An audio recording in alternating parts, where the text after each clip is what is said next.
today we are having a quick shootout with the new Samsung Galaxy S20 Ultra and the HUAWEI P30 Pro. These two phones actually have the similar system, which is called the periscope lens. They actually give you like the ultra super zoom, or the Samsung will call it the space zoom, where it gives you up to 100 times of zooming. Whereas for the P30 Pro, it's only up to 50 times. So I'm just curious to find out how far can I see with these two cameras and how easy is it for me to read things. Today, I'm not going to test based on the image quality. To me, a practical reason of using the super zoom for everyday user would actually be to see far away. Sometimes you're just too lazy to walk all the way to go and check out some text and then walk back, or you simply just don't have time. By taking a snapshot with the super zoom, if I can read the text clearly, I think that is more than suffice of like what it's supposed to do for me on a practical point of view. But if somebody tell you that they need the quality for practical reasons, are they peeping Tom? Joking, huh? I'm not saying anything, but you know, you get what I mean. It's most of the time we won't be using that. And this is not a sponsored post, huh? This is just on my own interest. And you will see a lot of like, you know, Apple Watch. So that's definitely not a sponsor post by any of these two brands, because they wouldn't want me to be wearing an Apple Watch while doing a review like that if they are paying for it. So the test will be to read the blue box at the end of this walkway and to see which one will actually be able to grab the shot at the furthest distance. Let's do it! So first we'll start off with the Samsung Galaxy S20 Ultra.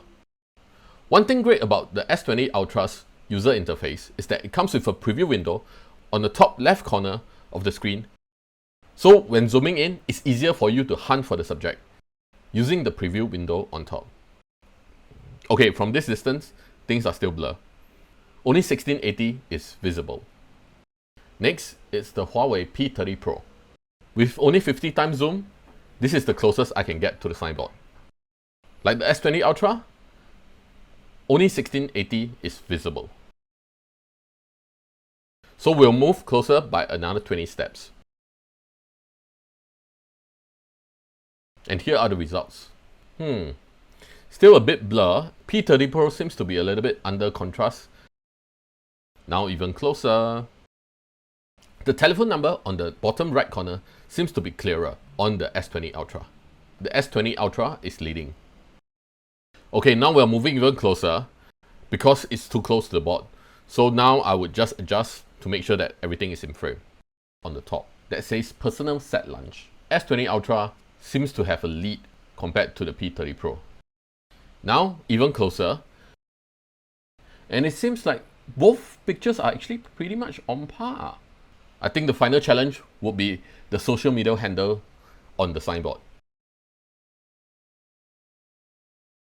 It seems like they are very edge to edge when it comes to this range, but it seems like S20 Ultra managed to capture the social media handle, which says Putian_SG.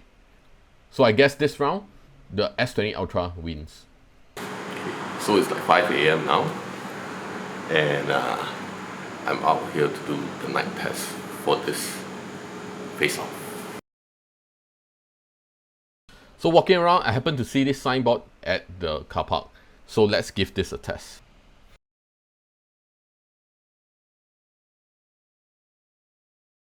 It seems like both are actually quite close.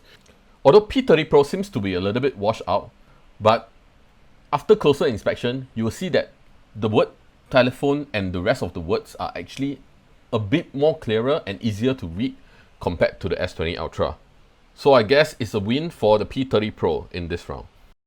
So after walking around a bit, I think black and white poster would be a good way to judge this final round. And the results are in. The S20 Ultra seems to be overly enhancing the picture quality, and then it creates all this blurriness that it's not true to life, and as well as the word seems to be a little bit not clear compared to the P30 Pro. So my vote will actually goes to the P30 Pro. I guess this is a common thing that happens to the S20 Ultra where they overprocess the image. So take the moonshot for example. As you can see here in the screenshot video, The details of the moon can be captured on a screenshot, but after you take a shot, it seems like it overly processed it and it loses all the details because of the heavy process that has been implemented into the picture. So I feel that this may be a software thing that Samsung can improve by giving us an update, and probably it would turn out to be like how the P30 Pro works. Anyway, this is a quick unbiased comparison for you to judge yourself which camera is actually better for you. So if you have any question for us, please leave it down in the comment section below. And do help us by sharing and liking this video. See ya!